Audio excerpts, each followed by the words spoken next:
We all have two friends in our lives, the practical problem solver and the helpless romantic. These two give us joy, confusion, and spice our lives while we struggle in the middle. This main character suffers from both while trying to navigate a spring romance with cunning while keeping a friendship together. Tonight, an excerpt from The Intiminable Jeeves by P.G. Wodenhouse. I hope you enjoy. Jeeves exerts the old cerebellum. "Morning, Jeeves," I said. "Good morning, sir," said Jeeves. He put the old cup of tea softly on the table by my bed, and I took a refreshing sip. Just right, as usual. Not too hot, not too sweet, not too weak, not too strong, not too much milk, and not a drop spilled in the saucer. A most amazing man, Jeeves. So dashed competent in every aspect. I've said it before, and I'll say it again. I mean to say, take just one small instance. Every other valet I have ever had to use used to barge into my room in the morning while I was still asleep, causing much misery. But Jeeves seemed to know when I'm awake by a sort of telepathy. He always floats in with the cup exactly 2 minutes after I've come to life. Makes a deuce of a lot of difference to a fellow's day. "How's the weather, Jeeves?" "Exceptionally clement, sir." "Anything in the papers?" "Some slight friction threatening in the Balkans, sir. Otherwise, nothing." "I say, Jeeves, a man I met at the club last night told me to put my shirt on privateer for the 2 o'clock race this afternoon. How about it?" "I should not advocate it, sir. The stable is not sanguine." That was enough for me. Jeeves knows. How, I couldn't say. But he knows. There was a time when I would laugh lightly and go ahead and lose all my little all against his advice. But not now. "Talking of shirts," I said, "have those mauve ones I ordered arrived yet?" "Yes, sir. I sent them back." "Sent them back?" "Yes, sir. They would not have become you." Well, I must say that I thought fairly highly of those shirts, but I bowed to superior knowledge. Weak? I don't know. Most fellows, no doubt, are all for having their valets confine their activities to creasing trousers and whatnot without trying to run the home. But it's different with Jeeves. Right from the first day he came to me, I have looked on him as a sort of guide, philosopher, and friend. "Mr. Little rang up on the telephone a few moments ago, sir. I informed him that you were not yet awake." "Did he leave a message?" "No, sir. He mentioned that he had a matter of importance to discuss with you, but confided no details." "Oh, well, I expect I shall see him at the club." "No doubt, sir." I wasn't in what you might call a fever of impatience. Bingo Little is a chap I was at school with, and we see a lot of each other still. He's the nephew of old Mortimer Little, who retired from business recently with a goodish pile. You've probably heard of Little's liniment. It limbers up the legs. Bingo biffs about London on a pretty comfortable allowance given him by his uncle and leads, overall, a fairly unclouded life. It wasn't likely that anything which he described as a matter of importance would turn out to be really so frightfully important. I took it that he had discovered some new brand which he wanted me to try, or something like that, and didn't spoil my breakfast by worrying. After breakfast, I went to the open window to inspect the day. It certainly was one of the best and brightest. "Jeeves," I said. "Sir," said Jeeves. He had been clearing away the breakfast things, but at the sound of the young master's voice, cheesed it courteously. "You were absolutely right about the weather. It is a juicy morning." "Decidedly, sir."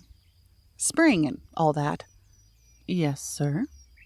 "In the spring, Jeeves, a livelier iris gleams upon the burnished dove." So I have been informed, sir. Right-ho. Then bring me my yellowest shoes and the old green Homburg. I'm going into the park to do some pastoral dances. I don't know if you know that sort of feeling you get on these days, round about the end of April and the beginning of May, when the sky's a light blue with cotton wool clouds and there's a bit of a breeze blowing from the west. Kind of uplifting feeling. Romantic, if you know what I mean. I'm not much of a ladies' man, but on this particular morning, it seemed to me that what I really wanted was some charming girl to buzz up and ask me to save her from assassins or something. So it was a bit of an anticlimax when I merely ran into young Bingo Little, looking perfectly foul in a crimson tie decorated with horseshoes. "Hello, Bertie," said Bingo. "My God, man," I gargled. "The cravat? The gents' neckwear? Why? For what reason?" "Oh, the tie," he blushed. I was given it." He seemed embarrassed, so I dropped the subject. We toddled along a bit and sat down on a couple of chairs by the Serpentine. "Jeeves tells me you want to talk to me about something," I said. "Eh?" said Bingo with a start. "Oh, yes, yes, yes." I waited for him to unleash the topic of the day, but he didn't seem to want to get going. Conversation languished. He stared straight ahead of him in a glassy sort of manner. "I say, Bertie," he said after a long pause of about an hour and a quarter. "Hello? Do you like the name Mabel?" "No." "No?" "No." "You don't think there's a kind of music in the word, like the wind rustling gently through the treetops?" "No." He seemed disappointed for a moment, then cheered up. "Of course you wouldn't. You always were a fat-headed worm without any soul, weren't you?" "Just as you say. Who is she? Tell me all." For I realized now that poor old Bingo was going through it once again. Ever since I had known him, and we were at school together, he had been perpetually falling in love with someone, generally in the spring, which seems to act upon him like magic. At school he had the finest collection of actresses' photographs of anyone of his time, and at Oxford his romantic nature was a byword. "You'd better come along and meet her at lunch," he said, looking at his watch. "A ripe suggestion," I said. "Where are you meeting her? At the Ritz?" "Near the Ritz." He was geographically accurate. About 50 yards east of the Ritz, there is one of those blighted tea and bun shops you see dotted all over London. And into this, if you'll believe me, young Bingo dived like a homing rabbit. And before I had time to say a word, we were wedged in at a table, on the brink of a silent pool of coffee left there by an earlier luncher. I'm bound to say that I couldn't quite follow the development of the scenario. Bingo, while not absolutely rolling in the stuff, had always a fair amount to the ready. Apart from what he got from his uncle, I knew that he'd finished up the jumping season well on the right side of the ledger. Why, then, was he lunching the girl at this god-forsaken eatery? It couldn't be because he was hard up. Just then the waitress arrived. A rather pretty girl. "Aren't you going to wait?" I started to say to Bingo, thinking it was somewhat thick that, in addition to asking a girl to lunch with him in a place like this, he should fling himself upon the foodstuffs before she turned up, when I caught sight of his face and stopped. The man was goggling. His entire face was suffused with a rich blush. He looked like the soul's awakening, done in pink. "Hello, Mabel," he said with a sort of gulp. "Hello," said the girl. "This is Bertie Wooster, a pal of mine." "Pleased to meet you," she said. "Nice morning." "Fine," I said. "You see I'm wearing the tie," said Bingo. "It suits you beautifully," said the girl. Personally, if anyone had told me that a tie like that suited me, I should have risen and struck them on the mazzard, regardless of their age or sex, But poor old Bingo simply got all flustered and smirked in the most gruesome manner. "Well, what's it going to be today?" asked the girl, introducing the business touch into the conversation. Bingo studied the menu devoutly. "I shall have a cup of cocoa, cold veal, and ham pie, a slice of fruit cake, and a macaroon. Same for you, Bertie?" I gazed at the man, revolted. That he could have been a pal of mine all these years and think me capable of insulting the stomach with this sort of stuff cut me to the quick. "Or how about a bit of hot steak pudding with sparkling lamado to wash it down?" said Bingo. You know, the way love can change a fellow is really frightful to contemplate. This chap before me, who spoke in that absolutely careless way of macaroons and lamado, was the man I had seen in happier days telling the head waiter at Claridge's exactly how he wanted the chef to prepare his dinner and saying he would jolly well sling it back if it wasn't just right. Ghastly, just ghastly. A roll and butter and a small coffee seemed the only things on the list that hadn't been specially prepared by the nastier-minded members of the Borgia family for people they had a particular grudge against. So I chose them, and Mabel hopped it. "Well," said Bingo rapturously, "I took it that he wanted my opinion of the female poisoner who had just left us." "Very nice," I said. He seemed dissatisfied. "You don't think she's the most wonderful girl you ever saw?" he said wistfully. "Ah, absolutely," I said to appease the blighter. "Where did you meet her?" "At a subscription dance at Camberwell." "What on earth are you doing at a subscription dance at Camberwell?" "Your man Jeeves asked me if I would buy a couple of tickets. It was in aid of some charity or other." "Jeeves? I didn't know he went in for that sort of thing." "Well, I suppose he has to relax a bit every now and then. Anyway, he was there swinging a dashed efficient shoe. I hadn't meant to go at first, but I turned up for a lark. Oh, Bertie, think of what I might have missed." "What might you have missed?" I asked, the old lemon being slightly clouded. "Mabel, you chump. If I hadn't gone, I shouldn't have met Mabel." "Oh, At this point, Bingo fell into a species of trance and only came out of it to wrap himself around the pie and macaroon. "Bertie," he said, "I want your advice." "Carry on." "At least, not your advice, because that wouldn't be much good to anybody. I mean, you're a pretty consummate old man, aren't you? Not that I want to hurt your feelings, of course." No, I see that." "What I wish you would do is to put the whole thing to that fellow Jeeves of yours and see what he suggests. You've often told me that he has helped other pals of yours out of messes. From what you tell me, he's by way of being the brains of the family." "He's never let me down yet." "Then put my case to him." "What case?" "My problem." "What problem?" "Why, you poor fish. My uncle, of course. What do you think my uncle's going to say to all of this? If I sprang it on him cold, he'd tie himself in knots on the hearthrug." "One of these emotional Johnnies, huh?" "Somehow or other his mind has got to be prepared to receive the news." "But how?" That's a lot of help, that You see, I'm pretty well dependent on the old boy. If he cut me off my allowance, I should be very much in the soup. So you put the whole binge to Jeeves and see if he can scare up a happy ending somehow. Tell him my future is in his hands, and that if the wedding bells ring out, he can rely on me, even unto half my kingdom. Well, call it 10 quid. Jeeves would exert himself with 10 quid on the horizon, right?" "Undoubtedly," I said. I wasn't the least surprised that Bingo wanted to lug Jeeves into his private affairs like this. It was the first thing I would have thought of doing myself if I had been in any hole of any description. As I frequently have occasion to observe, he is a bird of the ripest intellect, full of bright ideas. If anybody could fix things for poor old Bingo, he could. I stated the case to him that night after dinner.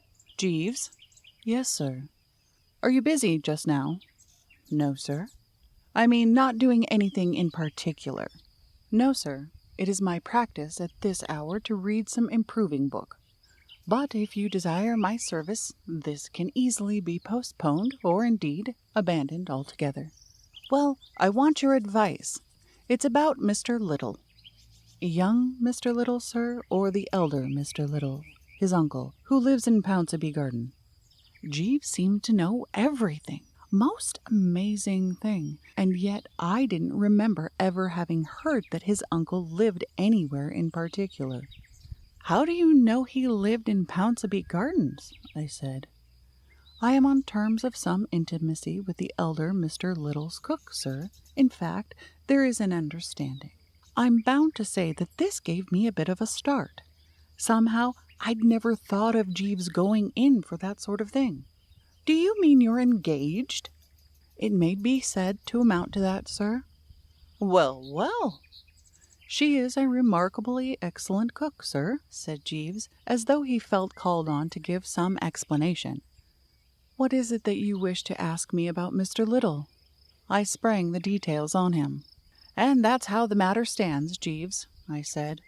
I think we ought to rally around a trifle and help poor old Bingo put this thing through.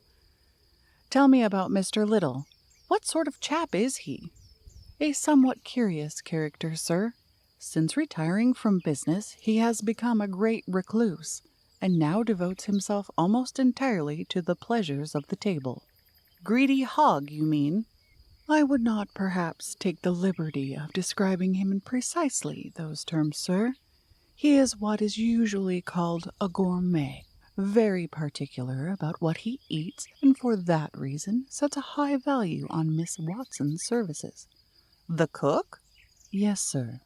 Well, it looks to me as though our best plan would be to shoot young Bingo in on him after dinner one night. Melting mood, I mean to say, and all that. The difficulty is, sir, that at the moment Mr. Little is on a diet, owing to an attack of gout. Things begin to look wobbly. No, sir, I fancy that the elder Mr. Little's misfortune may be turned to the younger Mr. Little's advantage. I was speaking only the other day to Mr. Little's valet, and he was telling me that it has become his principal duty to read to Mr. Little in the evenings. If I were in your place, sir, I should send young Mr. Little to read to his uncle. A nephew's devotion, you mean? Old man touched by kindly action, what? Partly that, sir, but I would rely more on young Mr. Little's choice of literature. That's no good. Jolly old Bingo has a kind face, but when it comes to literature, he stops at the sporting times. That difficulty may be overcome. I would be happy to select books for Mr. Little to read. Perhaps I might explain my idea further. I can't say that I quite grasp it yet. The method which I advocate is what I believe the advertisers call direct suggestion, sir, consisting as it does of driving an idea home by constant repetition. You may have had some experience of the system. You mean they keep on telling you that some soap or other is the best, and after a bit you come under the influence and charge around the corner and buy a cake? Exactly, sir. The same method was the basis of all the most valuable propaganda during the recent war. I see no reason why it should not be adopted to bring about the desired result with regard to the subject's views on class distinctions. If young Mr. Little were to read day after day to his uncle a series of narratives in which marriage with young persons of an inferior social status was held up as both feasible and admirable, I fancy it would prepare the elder Mr. Little's mind for the reception of the information that his nephew wishes to marry a waitress in a tea shop. Are there any books of that sort nowadays? The only ones I ever see mentioned in the papers are about married couples who find life gray and can't stick to each other at any price. Yes, sir. There are a great many neglected by the reviewers, but widely read. You have never encountered All for Love by Rosie M. Banks? No. Nor A Red, Red Summer Rose by the same author? No. I have an aunt, sir, who owns an almost complete set of Rosie M. Banks. I could easily borrow as many volumes as young Mr. Little might require. They make very light, attractive reading. Well, it's worth trying. I should certainly recommend the scheme, sir. All right, then. Toddle round to your aunt's tomorrow and grab a couple of the best. We can but have a dash at it. Precisely, sir. Bingo reported 3 days later that Rosie M. Banks was the goods, and beyond a question the stuff to give to the troops. Old Little had jibbed somewhat at first at the proposed change of literary diet. He was not being much for a lad of fiction, and having stuck hitherto exclusively to the heavier monthly reviews. But Bingo had got Chapter 1 of All for Love past his guard before he knew what was happening, and after there was nothing to it. Since then they had finished A Red, Red Summer Rose, Madcap Myrtle, and Only a Factory Girl, and were halfway through The Courtship of Lord Strackmorlick. Bingo told me all this in a husky voice over an egg beaten up in sherry.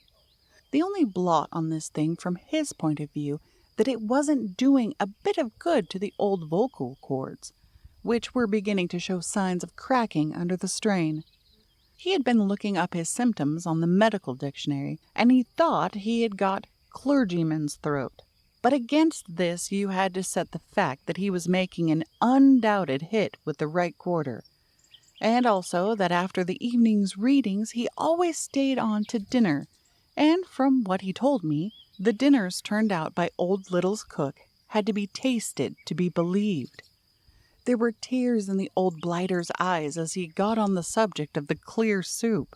I suppose to a fellow who for weeks had been tackling macaroons and lamado, it must have been like heaven. Old Little wasn't able to give any practical assistance at these banquets, but Bingo said that he came to the table and had his whack of arrowroot, and sniffed the dishes, and told stories of entrees he had had in the past, and sketched out scenarios of what he was going to do to the bill of fare in the future, when the doctor put him in shape, so I suppose he enjoyed himself too, in a way. Anyhow, things seemed to be buzzing along quite satisfactorily, and Bingo had said he had got an idea, which, he thought, was going to clinch the thing. He wouldn't tell me what it was, but he said it was a pippin. "We make progress, Jeeves," I said. "That is very satisfactory, sir." "Mr. Little tells me that when he came to the big scene in Only a Factory Girl, his uncle gulped like a stricken bullpup." "Indeed, sir." "Where Lord Claude takes the girl in his arms, you know, and says—" "I am familiar with the passage, sir. It is distinctly moving. It was a great favorite of my aunt's." "I think we're on the right track." "It would seem so, sir. In fact, this looks like being another one of your successes. I've always said, and I always shall say, that for sheer brain, Jeeves, you stand alone. All the other great thinkers of the age are simply the crowd, watching you go by." "Thank you very much, sir. I endeavor to give satisfaction."